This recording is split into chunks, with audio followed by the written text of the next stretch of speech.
Hello, everyone.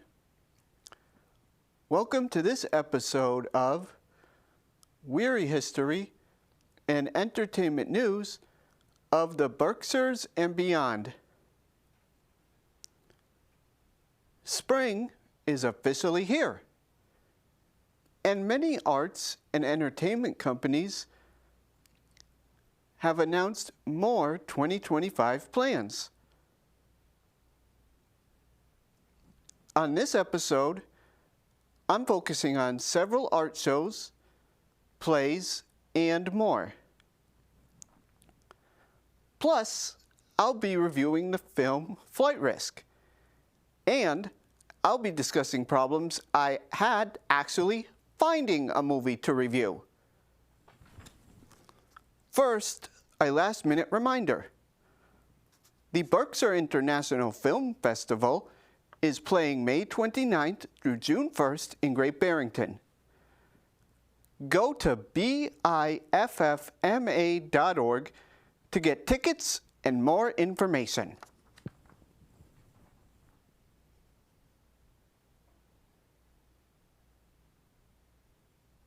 Now, it's time for this episode's trivia question.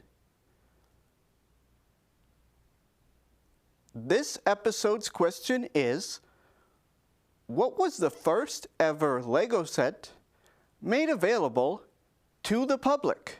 Now, for this episode's local headlines.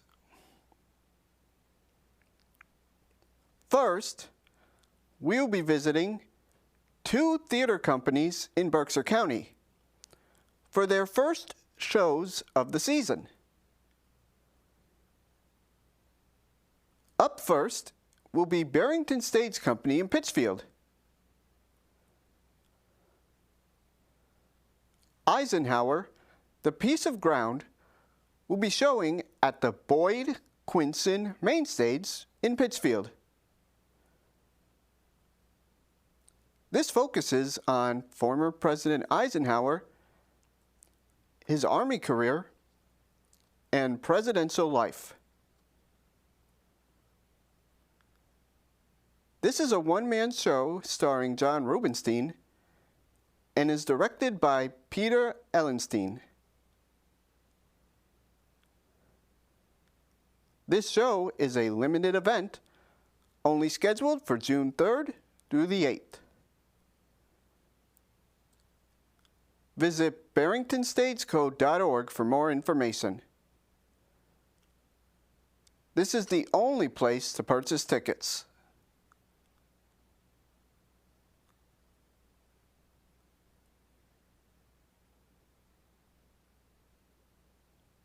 The other theater company I'll be talking about this episode is Berkshire Theater Group in Pittsfield. They will be performing the show The Elephant Man. This is a gripping true story of resilience, dignity, and the search for acceptance.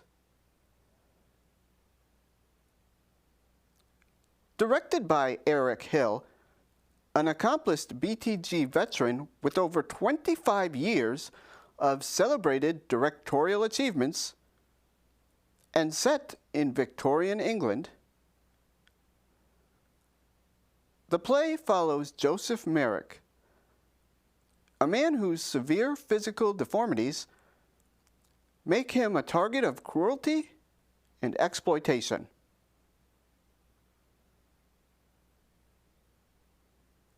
Rescued from a life in a traveling sideshow, he finds refuge in a London hospital, where he forms an unlikely bond with a celebrated physician. As society debates whether to view him as a medical curiosity or a man of intelligence and grace, The Elephant Man explores the struggle to be seen for who we truly are. winner of the Tony Award for Best Play. The Elephant Man is a timeless examination of society's perception of beauty, normalcy, and kindness. At its heart is a deeply human story about the need for connection and understanding.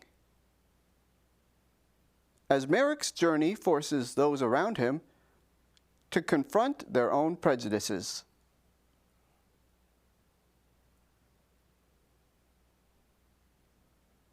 This play will be going on May 18th, 28th through June 15th. Visit berkshire-theatergroup.org to purchase tickets. Please note that this play is recommended for ages 12 and up only due to certain scenes in the play. Up next, we will be visiting the Berkshire Museum in Pittsfield for summer camps. Even though the actual museum is closed in 2025 due to repairs, the museum will still be hosting several camps in 2025, just in different locations. Berkshire Museum camps offer children going into grades pre-kindergarten through 8 the chance to make connections between art, science, and history.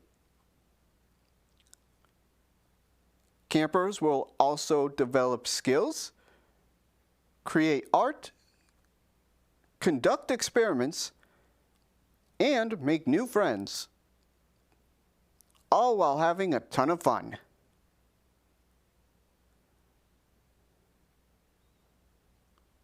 This year's camps will be held off-site at Berkshire Community College due to ongoing renovations at the museum.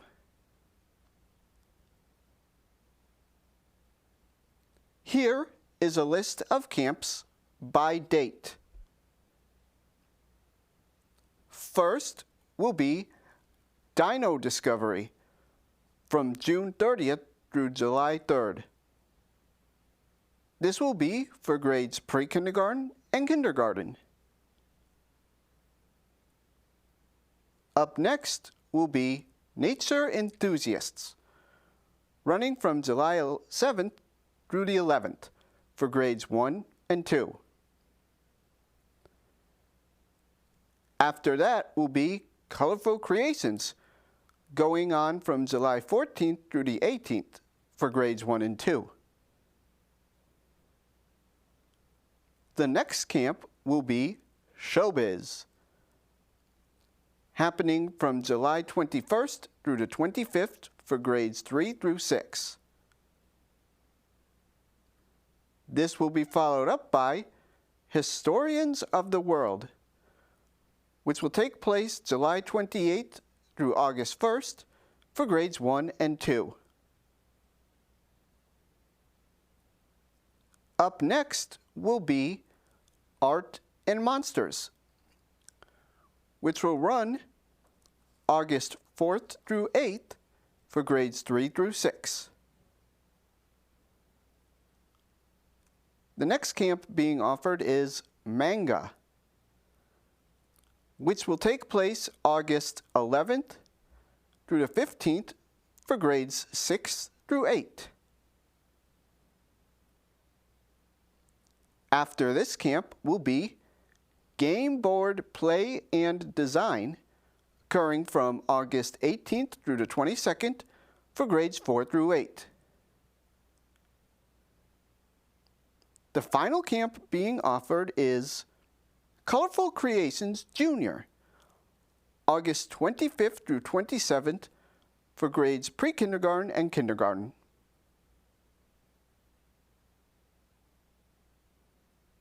Campers should bring a lunch provided by a parent or guardian, along with 2 snacks every day. Half-day camps only require 1 snack.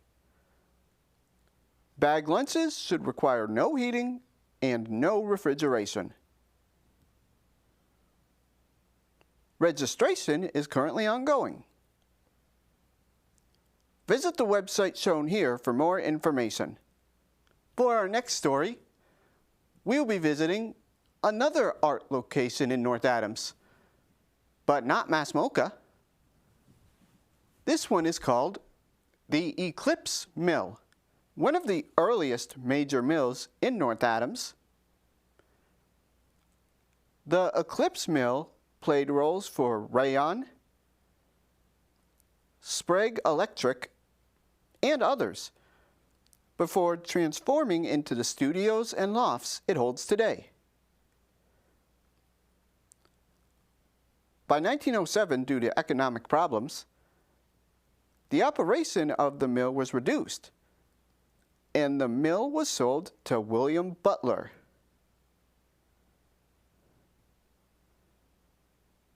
Butler came up with a plan in 1919 to replace old structures which were considered unsafe. This worked, and in 1929, the Eclipse Mill became part of the Associated Textile Corporation. The same year, due to other economic difficulties, the company, Hoosick Cotton, started selling property that was not considered worthy of the cost. One of the properties in 1933 was bought for $105,000, which was $2,000 more than its original value.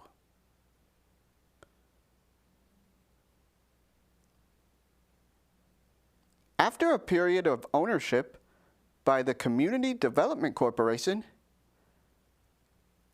at the dawn of a new century, a new chapter opened in the history of the museum of the Eclipse Mill. Eric Rudd, artist and businessman, purchased the mill and invested millions of dollars in creating 40 living and working spaces. Today, the Eclipse Mill is home to many residents and small businesses. A spacious artist-run gallery and several arts-based businesses are located within the Eclipse Mill, including a bookstore, a pottery studio, a movement studio, and an independent gallery. The Eclipse Mill is a creative community, working individually and collectively to contribute to the artistic engagement of the Berkshires.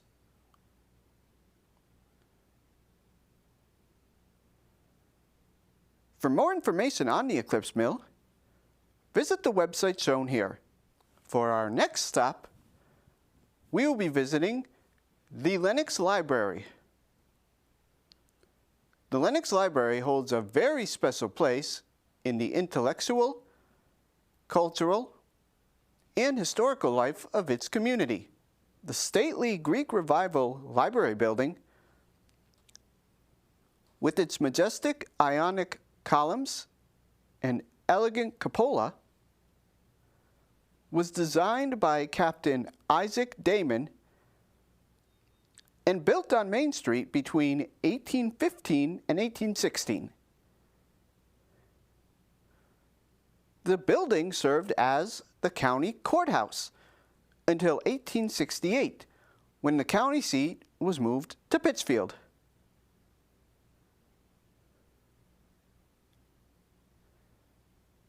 In 1871, Miss Adeline Schemmerhorn, a wealthy summer resident, purchased the building for use as a, quote, public library and reading room, free to all visitors and inhabitants of Lenox, end quote.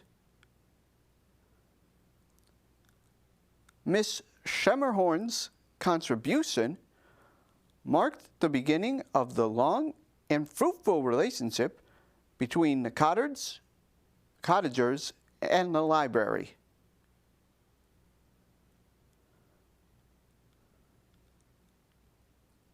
The Lenox Library Association, incorporated in 1856, moved into the building in 1874, and the space has been operating as a library since that date. Even during these early years, the library functioned as an important civic center for the whole community.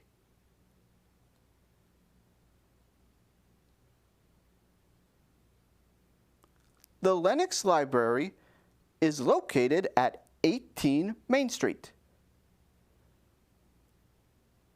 For more information, visit the website shown here. On the last episode of WWHEN, I gave a discussion on the Art Walk in Berkshire County. On this episode, I'll be talking about two of the events. First is Thinking Inside the Box. Thinking Inside the Box, Embracing the Constraints, is a new exhibit assemblaging works by Georges Lemaitre and Patricia Fietta, showing whimsical and irrational juxtapositions of thoughts using objects that have been discarded or forgotten to start a narrative.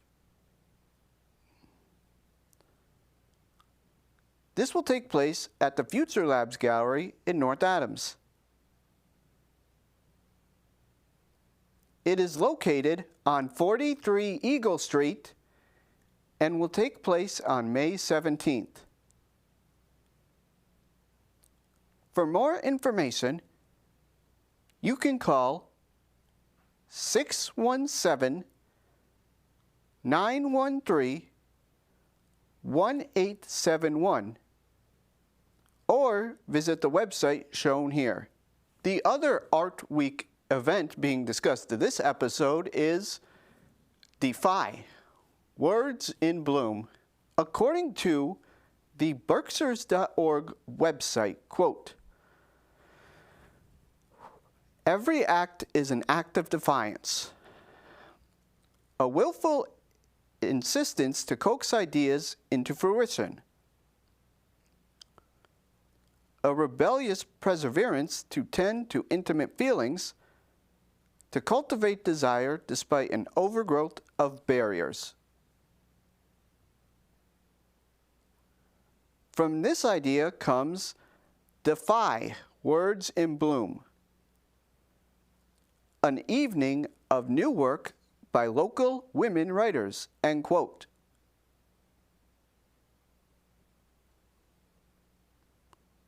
Listeners are invited to experience poetry and creative nonfiction performed by the authors. Deidre McKenna, Maya Nuri Held, Nicole DuPont, Alicia Bacon, and Elizabeth Nelson. Paper flower sculptures crafted by Nelson, a visual artist and budding florographer, will also be on view.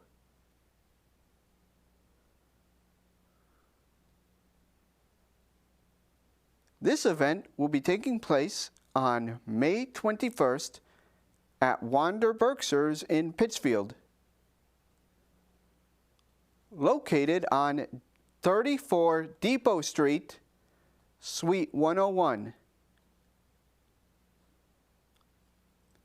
For more information on this show, as well as the rest of Art Week in the Berkshires,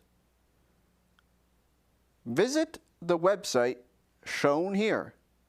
Up next, we will be going to Naumkeag in Stockbridge for their 5th annual Daffodil and Tulip Festival. According to their website, quote,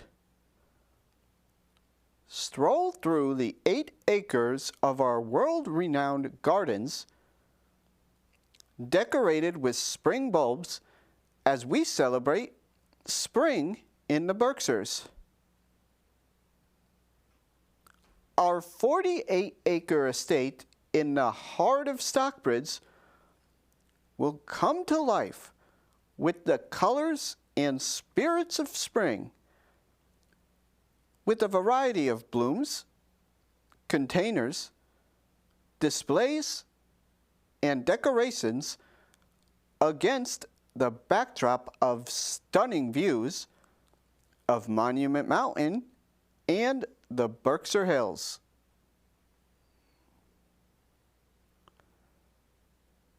The first floor of the house will be open for self-guided tours, along with a seasonal gift shop located inside the house. There will be mixed bouquets and container plants for sale at a pop-up shop located outside of the greenhouse, along with the pre-sale of spring bulbs, end quote.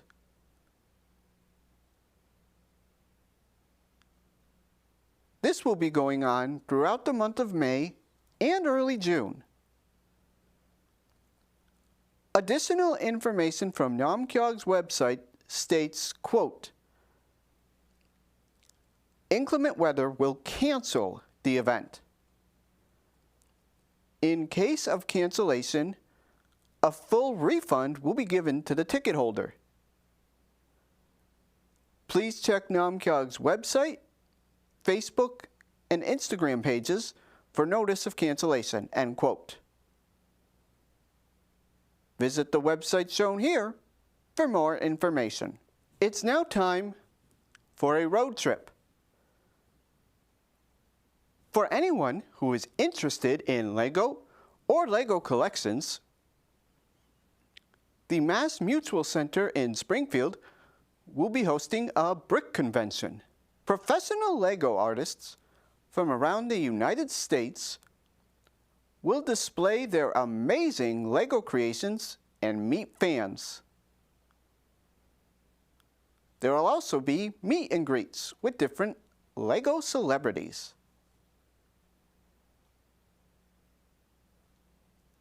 People will be able to get creative in the construction zone, with thousands of bricks available, along with live builds to watch and engage with. Galleries will also be set up with life-size Lego models on display. Additional attractions include Lego Retail, Star Wars Zone, Brick Pits, Castle Build Zone, and a fan zone. A portion of the proceeds go to Creations for Charity, a nonprofit organization. Creations for Charity buys new Lego sets for underprivileged children around the world during the holiday season. This event was supposed to be held last year, but was postponed for unknown reasons.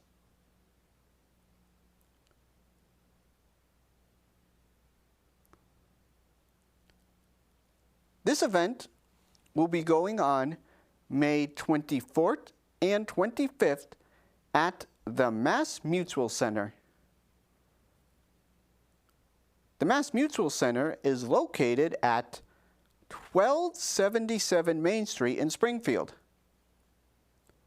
For more information, visit the website shown here. Legos also supply the answer to this episode's trivia question. As a reminder, this episode's question was, what was the first ever Lego set made available to the public? The answer is garage with automatic door. The set featured a plastic door that served as the door to the garage. It could also be opened and closed, which was remarkable when it was released to the public in 1956. Technically, the first Legos made were called automatic binding bricks and were made in 1949. However, Lego's automatic binding bricks weren't sold with specific builds for the public in mind. It's now time for this episode's movie portion of WWHEN. And actually, finding a movie to review for this episode was really challenging.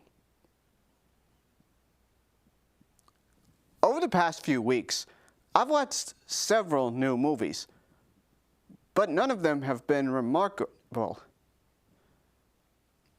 It feels like Hollywood is losing its creative spirit. All the new 2025 releases I've seen so far have been boring, corny, or mediocre. But I have to pick a movie for my review. So, the best of the worst for this episode is Flight Risk. The film's plot follows a pilot transporting an air marshal and a fugitive across the Alaskan wilderness, where the identities and intentions of those on board come into question.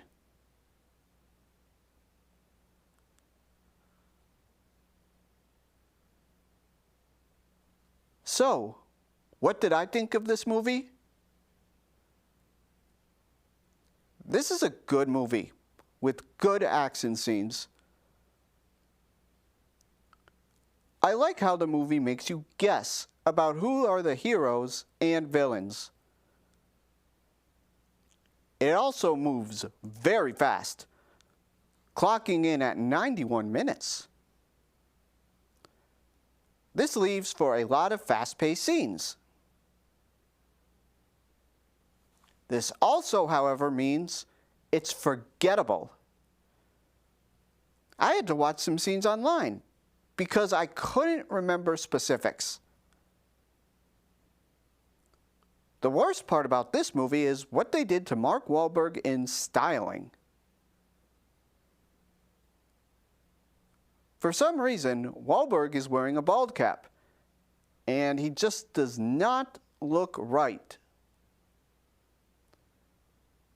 It's actually distracting and causes some unintentional laughs.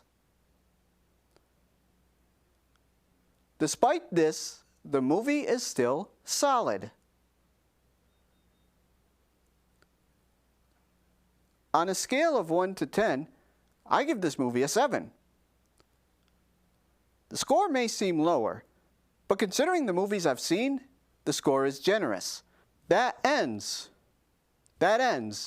this episode of Wehry History and Entertainment News in the Berkshires and beyond. If you would like to watch this or any other WWHEN episode again, you can visit PCTV's website, shown here, or visit my YouTube page at RT Wehry.